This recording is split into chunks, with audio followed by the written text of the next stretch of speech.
My Currie axles just showed up today for the TJ. I'm gonna bust these suckers open. That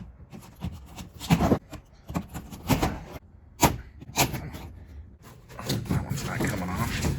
That one is. Look at that.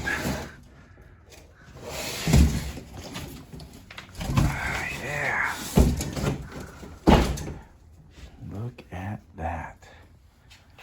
This is my Dana 60 with disc brakes. Look at that. Beautiful. And there is the Dana 44 front for the TJ.